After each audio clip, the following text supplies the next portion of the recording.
Hey everybody, welcome to another episode of Off Script with Pastor Jared and Nick Bushart. Nick Bushart. We are having some fun today. It's Fun Friday, and going to do an episode that hopefully is a little bit of a good time that we can have together, discussing a topic that that I've had on my back burner for a while, about traditions and things that bring us together. Before we do that, Nick, this is your first podcast since being named the Director of Recreation here at Kirby Woods. Tell the fine folks at Kirby Woods maybe what some of our goals are, what we want to do over the next year in the rec world at Kirby Woods. Yeah, I'm so glad to finally be full-time on staff with Recreation, and we've started some stuff already. We're starting to do some things after Wednesday nights. We're having some open gyms. We're doing a lot more of the inflatables, even though, those are fun to deal with. We're doing a lot more inflatable stuff with our kids, and we're doing a lot more outreach ministry with Recreation. So my goal this next year is to bring in as many people as we can to our facilities, use our gym to play basketball, volleyball, kickball, dodgeball, whatever we can do, involving the youth, young adults, the rest of our church family. We are going to have some pickleball game days. That's right. A lot of people are excited about pickleball. We actually have the courts taped down right now for our event tonight. So things like that will happen. We'll start having more organized recreation. We've talked to other churches in the area about joining some basketball leagues, some soccer, baseball leagues in the near future. And so those are the main purposes: having an outreach ministry to bring people into our facility, but also have some organized recreation with some sports. Yeah, and just something as simple as having a set of 2 or 3 hours set aside for an open gym for people to come play is not something we've had. And because some people have said to me, do we have, we're bringing on a rec director, do we have a rec ministry? And my statement has been no. That's why we're bringing on a rec guy, so that we could begin to have these things. Because honestly, where this came from in my mind was the fact that we do have a nice gym at Kirby Woods. We do have something that a lot of churches don't have, a full gym, the ability to do a lot of cool things. And so it's a shame for it to sit there and not be used for outreach, not be used for fellowship, all the things we can use it for. And just having somebody whose job it is to think about that is really going to help. So anyway, if you see Nick Bushart in the hallway, give him a hug, tell him congratulations. Thanks for coming on board at Kirby Woods. Today, I want to talk to you about traditions that bring us together. That's the episode title today, Traditions That Bring Us Together. And let me tell you why this episode came to my mind. We have all lived through the last 10, 20 years of church life where we have seen churches split and struggle and fight over traditional versus contemporary. Right, Nick? Yes. I mean, it's not like I'm making this up. How many churches have had that struggle over what music we play, do our style, the way our lobby looks, the way our sanctuary looks? Does the pastor wear a coat and tie, or does he wear a Hawaiian shirt like Rick Warren? What kind of vibe are we putting on? Is it a full blown modern where we kind of jettison everything from the past and we start fresh, and this is new church, this is cool church, this ain't your grandmama's church, kind of Preach, Pastor. Or, kind of the opposite, which is to say we are very much going to look like exactly what we looked like in the 50s. And so hence there's been fights and struggles. And I think God is saddened generally by that conversation, because it has split kids from their grandparents in a lot of ways, in a lot of churches. And so we've made it a goal at Kirby Woods to do our very best to blend as much as we can and keep people together, to keep families together. I promised that when I was hired as a pastor, that one of my goals was I would love at one of our pews when people come to worship that grandma, mom, and daughter, or grandfather, father, and son can all sit together on the same row and worship the Lord together, and it not be like one has to hold their nose while they do so, that it's a experience that the whole family loves together. So thinking through all of that, which most pastors have had to think through that at some point, I thought to myself, is there a model that exists already in the secular world? Is there something we all already do, something we all already participate in that better than anything else blends modern and traditional in such a way that the whole family can enjoy it. All right? I think the answer is yes, and it's college football. What do you think? Am I off here? No, I think you're right. I think college football spans a long period of time, has gone through a lot of evolutions, and is a good representation of what we can be doing. That's something that you can watch with Granddad and have a good time and enjoy the same traditions that Granddad had growing up. You can. And when you have your kids, you are excited to get them into the traditions of your program of choice. So what I want to do for this episode is talk through a couple of the ways we think about college football traditions. So if you're a college football fan, you're going to love this episode. If not, hey, hang on. You might find something you enjoy. And fair warning to the off-script fans, I am a deep Tennessee Volunteer fan. Boo.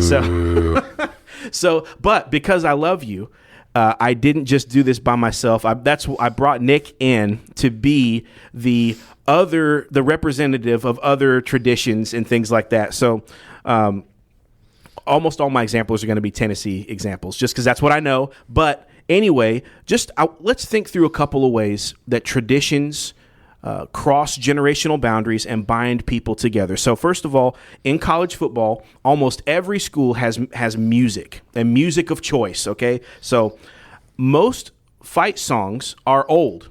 All right. Yes. Can you think of? I know ours is Rocky Top, right? And you love hearing Rocky Top played on Saturdays, don't you, Nick? Lord, no. So, what are a couple fight songs that? So, are you an Ole Miss guy? Is that your name? Yeah, undergrad at Ole Miss, so spent a ton of time there. I would say our fight song is not as much of a song as our chant is that we use that cannot be said on this off-script podcast. Of course. But yeah, so I mean, there's a lot of fight songs that scan the entire nation with our, and most of them are old, right? Correct. Like there's not many new fight songs. Roll Out the Barrel is old. Exactly. And Rocky Top, I mean, my goodness, that's a bluegrass song from the 60s. Yes. And most of the styles that these fight songs are played in are in the styles of a school band, which is played on, I wasn't a band guy, but I know they're played on basically brass, woodwinds, and drumline, right? So, the songs are it's kind of got a sound that's like, no one listens. My point is no one listens to that on the radio.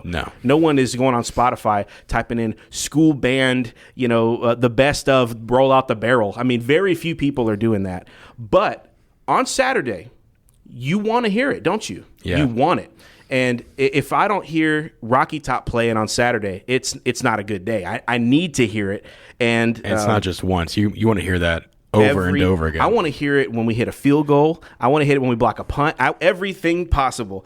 But that shows you, though, that people do actually love old music. They love things that don't really like you would never listen to that in your free time. But because it's a tradition and because it ties you to something in the past, you love it.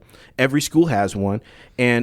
But my other point is going to be, the schools do play modern music in other ways. Like if you go to a game and you sit there in the crowd, how many times are you hearing a top 40 song played over the loudspeakers? Quite often. I mean, for the hype music that's getting the guys hyped before they go out, they're listening to hip hop, right? Correct.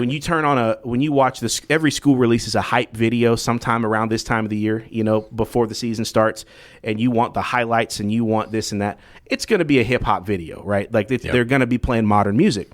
So, but my point is they blend these things together where on one hand, you may want, the newest hip hop song that gets your guys excited, but you also want the old school fight song played on the trombone and and the trumpet and the tuba. Well, and then also with the older songs, that's the songs you want to teach your kids. So when you're at a game and you're 5 years old for the first time trying to learn the sights and sounds, you want to know what everyone's singing, what the 10-year-old and the 40-year-old next to you are singing. If they're singing Rocky Top, you want to know the words to that song. These other hype songs, you might not learn those, but you at least hear the beat, you hear the volume, the sound. It's just the atmosphere of it. I mean, football teams enter to these kind of songs. I think of Enter Sandman as one of the ones that is that Virginia Tech? It is Virginia Tech. Yeah. Okay, someone has a viral video with you think that stadium's going to collapse on itself. Well, then Wisconsin they play Jump Around between third and fourth quarter. You just see the whole stadium jumping in all red. So it's all atmosphere, but as you said, it's the traditional fight songs that you hear, but then also the newer stuff it's all blended together. And my kids are 3 and 1, and they know Rocky Top. And don't say it. I made sure that they know Rocky Top. So anyway, that's just one area. Another area would be like jerseys and colors. Every school has a color scheme that they want. Obviously, Tennessee is orange and white. Ole Miss, red, navy. Okay, I wasn't sure how they would say the blue color. Navy. It's actually Harvard red if you want to get very specific. And I do. Thank you. You try to change the colors of these schools, you have a fight on your hands. People don't want to change their school colors. Nope. I mean, obviously Tennessee's is very recognizable. A lot of schools have a very recognizable palette. The Gators are orange and blue.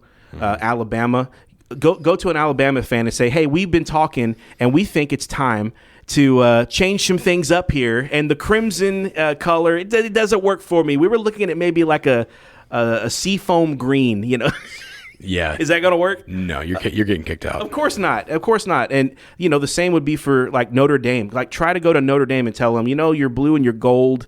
We don't really like it. They're going to kill you. Like, Correct. You don't change the colors.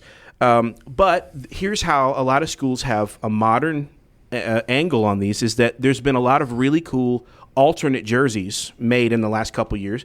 Oregon, I think, started the movement of having alternate jerseys, but like Tennessee has started to get into it. We have a smoky gray color that people like. The dark mode jerseys really were popular this past year. It was when we had our night game against Kentucky. They did all black jerseys with the orange tee. The players went nuts over it. Yeah. They love being able to do that. There's an alternate. We have an orange helmet kind of alternate where it's an inverted color scheme. I know a lot of schools do that. You have one or two things that are different. It's maybe like your third color. Some schools have like a third alternate color, and that one gets maximized for the alt jersey. So that's a way to say, hey, we're not completely stuck in one thing. Like, it doesn't have to be only the orange and white. But most fans at the end of the day, though, want 70% of the time to be wearing the traditional orange and white. So the tradition is there, but willingness to dabble in a few little fun areas and do that. So that's another way. I know that Tennessee and a lot of schools have try to honor the past. That's a sort of a traditional thing to do, is to look back and celebrate the things that you've done in the past. So we have a program at Tennessee called Vols for Life, VFLs, where they'll bring back former players, let them speak at halftime, let them give the pregame speech, and honor them and bring the old coaches back. We always talk about the voice of John Ward, one of our old announcers, and they'll play his clips and kind of in reverence to him. So that's exciting to bring back and remember the old days. But at the same time, there's a lot of excitement over new recruits, and there's a constant flow of new guys that come in. We get excited over the 4- and 5-star guys that come in. Another thing would be like physical items that there's traditions around. So we have these big 4 letters, VOLS, that just got brought back to the stadium. They were old. They had been taken down. The fans rallied and said, we want the Vol sign back. So they brought them back and put them back up. Every time a player leaves the locker room, they slap a sign that says, I will give my all for Tennessee today. And they slap the sign as they leave. You don't take that sign down. No one is suggesting, that sign's really old. It's been there forever. No. You leave the sign, the players smack the sign as they leave. And then also we have things like the checkerboard end zone. Once a year we checker the crowd where, like you check, you get an email, hey, you're in this seat, you're wearing white. Okay, you're in this seat, you're wearing orange. And they alternate it to give the checkerboard view. I know other schools have, things that they do. Like I know doesn't Auburn like toilet paper something? Yeah, they have a tree on one of their, I think it's on campus, that they toilet paper before big games. I have a really annoying one. I went to Ole Miss, but Mississippi State has the cowbells, and Lord have mercy if I have to hear a cow. My brother went to State, so I had to hear it a lot. But they ring those things all the time in their stadium to make it as loud as possible. But if you tell a Mississippi State fan they can have a cowbell, which is what Ole Miss does when they come up to play Ole Miss, they lose their mind. Yeah. You say, hey, there's been a meeting, and these are old. They're kind of outdated. We're going to do something new. No, people want the cowbell, right? Yeah. In the words of what's the guy's name? John Voight. I need more cowbell. Will Ferrell. But and then you've got mascots. How many schools are having conversations about changing their mascot? Well, Ole Miss did quite a few times, so we're not going to talk about that. Was that the one? That was a joke, though, right? No, so they had Colonel Reb. Oh, but that was because people said it was a racist thing, right? Yeah. Okay. So they then went to a black bear because of an old folk story with Teddy Roosevelt seeing a black bear in North Mississippi. Let me tell you, there's no black bears in North Mississippi. And so as a joke, they put a vote up, I think it was my senior year of college, to say what the new mascot should be. And the defense at the time called themselves the Land Sharks because they were so ferocious on defense. Mm-hmm. And so they took that, and now our mascot is a land shark. Actually is? Is actually a land shark. Okay, wow. Unfortunately. Well, maybe that'll be a tradition one day. You'll have to explain what. Daddy, what's a land shark? Yeah. Well, Tennessee, I know, is the blue tick coonhound Smokey, and that came from a contest in the 50s or something, where they were trying to figure out the next school mascot, and they were bringing out all these animals to the 50-yard line, and the crowd would clap, and whoever got the loudest clap was going to be the mascot. Well, Smokey came out there, and he started doing that, that bay, barking that a lot of those beagles and hounds can do. And the crowd ate it up, and the more they clapped, the more he went nuts. And so, boom, Smokey became the mascot. But that tradition started then, and today, every Smokey has to be in the family line of that original Smokey. Like they have his family tree, and it's like Smokey 10, Smokey 11, Smokey 12. Like, it's dead serious. But no Tennessee fan wants to change our mascot. It is a tradition. We have a dog, and that dog leads us onto the field every Saturday and runs through the tunnel, and you follow Smokey. It's like Smokey has an extreme amount of respect at Tennessee. You get a picture with Smokey, it's a huge deal. So, you have the physical motions. I know that schools can have, like running through the tee for us, the Vol walk where you walk. The Vol Navy drives their boats up to the stadium. If we have a huge game where we get the monkey off our back, we just did this. We throw the goalpost in the Tennessee River. They did that in '98 against Florida. We did it just now against Alabama. But I know a lot of other schools have physical motions. Like, we play the Gators a lot, and they do the Gator chomp, where it kind of looks like the Gator mouth. The Seminoles, growing up, always had the tomahawk chop. There's probably other ones, but like physical. Or the longhorn. The little hook 'em horns thing. You have your little symbols, your little shibboleths, things that you give to each other. Spoken statements, we say go Vols, go Big Orange. It's football time in Tennessee. It's great to be a Tennessee Vol. Hi, Toddy, baby. Yeah, I knew that was going to come up. But every school has a little spoken phrase, a little creed, if you will. And then there's just sometimes traditions for no reason at all. Maybe in alignment with the toilet paper in Auburn. Also, don't they have an eagle? Yeah, their mascot's a tiger, but the eagle comes into the stadium. Yeah, they go by War Eagle, or it's their statement or something. Yeah, and then Crimson Tide, but an elephant. It's an elephant. Yeah, but I know, like for example, at Tennessee, there's this tradition. I've always wondered where it started. The head coaches always go to this specific restaurant, Calhoun's on the River in Knoxville, and they'll do like an interview there, and they'll meet with the media there, and there's a very specific spot where the coaches go sit. And it's like, well, why do we do that? Because someone at some point in the past did it, and now that's what you do. Yeah. So every school has those just traditions for no apparent reason. So you have some other traditions that you want to share outside of kind of the Tennessee world. Yeah. So this, the first one we'll talk about, I think we both know it pretty well because of another SEC school.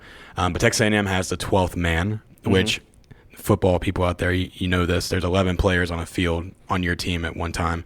And so the 12th man is a tradition that was started back in 1922 when A&M had a player be pulled from the press box. He was working in the press box for a game, and he had to suit up and come stand on the sidelines. And at the end of the game, he was the only person standing on the sidelines. And so he was called the 12th man. And so nowadays, it kind of goes hand in hand with their midnight yell, which is another one of those crazy traditions where they meet up the night before at midnight and go through all their different, I don't know how to explain it, but they have different signals and yells and chants they do. It's kind of crazy to be a part of. But the 12th man just kind of embodies the unity and loyalty of the student body. They stand up the whole game in honor of the guy's name was E. King Gill. And so they act as the 12th man. So you have the 11 players on the field that are actually competing and fighting and playing, and then you have the 12th man as the whole student body standing up in the stands, cheering them on, for doing like all 4 these chants. hours. Yeah, the whole game. And it's if you want to go experience, it's one of the coolest things to see, but it's also like y'all crazy. And it has made the tradition has changed the ethos of the school, where I think they have one of the best student sections in the country. That they're loud. It is a hard place to play because of that. Yeah, for sure. And some other traditions kind of have a newer tradition that we have, kind of based in the love and respect of children. Is Iowa has what they call the Wave, which before every game, there's a children's hospital that is next to the stadium. It's pretty tall, and all these kids come to the different floors to watch the game from the hospital. Oh yeah. And so all the fans, all the players, they turn to it's called Iowa Steed Family Children's Hospital, and they wave at the kids up in the building, the hospital. Nice. So it's a cool, but it just got started back in 2017. So it's a cool it's a new tradition. Yeah. But it's one of those that like everybody knows of it now because of how much love and respect it's shown towards the kids who are fighting for their lives in the hospital, but able to have some fun and enjoy a Saturday. That's nice. I had heard of that, but I've forgotten the connection to the hospital. That's good. And the last one I have is one that you should know pretty well, being a Florida guy over here. Florida State has, I don't know if they would call it a mascot. Is Chief a mascot? Yeah, I think they would say that. A guider. We'll call him a guider. You're talking about the one who rides the horse in? Yeah. Yeah. And you told me how to pronounce it, but I'm going to mispronounce it probably. Chief Osceola? Osceola. Dang it. I knew I had it. But Chief Osceola, he rides a horse in before every game, kind of leads them into battle. With a fiery spear. And throws it into midfield, whatever the logo is they have at midfield. Yeah, and it lands in the ground, and it's kind of this. It's pretty cool, man. I wasn't a fan of Florida State, but I always thought that was a pretty cool entrance. Yeah, and so they do this more of respect of others. So they do this for the respect of the Osceola tribe, and they're the Seminoles. So they do all this stuff to kind of represent the Native American heritage there. But there's been 16 different chiefs, and there have been 6 different horses. But again, it's one of those things where it's like they have this tradition that leads them into battle. Has it been questioned in the past? Yes, but this has started back in the 60s, and it's one of the few of these Native American. Yeah, not many of those left. No. And some of them you understand why they go away. Yeah. But some of them, like this, when you watch it, you're like, that's probably pretty similar to what they actually looked like. So yeah. I don't think that's making fun of anything. No, and I think this is part of their respect is that like Florida State has made this kind of agreement with the Osceola tribe. I know that's been spoken about multiple times, but this is also a cool way to say, hey, we respect your tradition, we respect your heritage, and we want to put that on display in a cool way by throwing fiery arrows. Now, one of them that I know is one of the coolest entrances in college football is the most dangerous one, Colorado Buffalo. Are they still letting the live buffalo run out onto the? Oh, I don't know anymore. With Coach Prime, I would assume everything they could do. Yes. If y'all haven't seen that, there is a real buffalo that runs. I mean, there's a guy guiding him, but you cannot guide a buffalo. If that thing wants to do whatever it wants to do, like you're hoping you're not really guiding that buffalo. Like he does what he wants. But I've always thought like it's one day this is going to go away. Like this is That thing flips. It's gonna flip some guy, or he's gonna go to the golf cart and toss that thing like a Matchbox car. And you get the different schools that have mascots, like Memphis had a tiger in a cage, and the Razorbacks have a Razorback in a cage. But ones like that, like the Buffalo or the Longhorn in Texas, they just let it roam on the sidelines. Yeah. Like that would scare the stew out of me. Yeah. And it's easy for the ones that have the dogs, like Georgia. Yeah. They got their little bulldog in the nice. He ain't doing anything. Yeah, that's fine. That's fine. But it kind of goes when you start getting into tigers and wildcats and stuff. It gets a little harder. So, all right, let's wrap it up here. My point. We can have fun talking about college football all day long, but my point in this is to show we actually love traditions. Yes, people love traditions. So. This whole thing in church life about pretending that somehow we don't want to be hooked into the past, or pretending that we want to be this completely new thing is crazy. It's crazy because think about what all these traditions we've talked about. If you're in that school, what it does for you, that it connects you together with a past history. You're a part of a heritage now. You're in a family. You're in a team. Even if you never play, which most people don't ever play, but you still have a very deep connection to that team and that school, even if you never went to the school. I never went to Tennessee. I went to another college, but I feel a part of it because I've participated in all these traditions. So when churches cut themselves off from their own history. So like Kirby Woods has its own history. Every church has its own history. Your own denominational history. So Baptists have a history. Or the greater church, like we are a part of church history from the apostles to today, 2,000 years of it. When we cut that off and pretend like we just fell off the turnip wagon yesterday, it's a great disservice to your members. And you need to realize that you are a part of a heritage. You are a part of a history. There are songs that are like Rocky Top equivalents in church life that, we sing. Like Amazing Grace, you don't cut that. You don't cut Amazing Grace. And there's 50 other ones you could name, classic hymns that it doesn't matter if they're a little old sounding. Kind of like with the band, with all these old bands with the tubas and the trombones. Yeah, they sound old. They were written 100 years ago. Of course they sound old.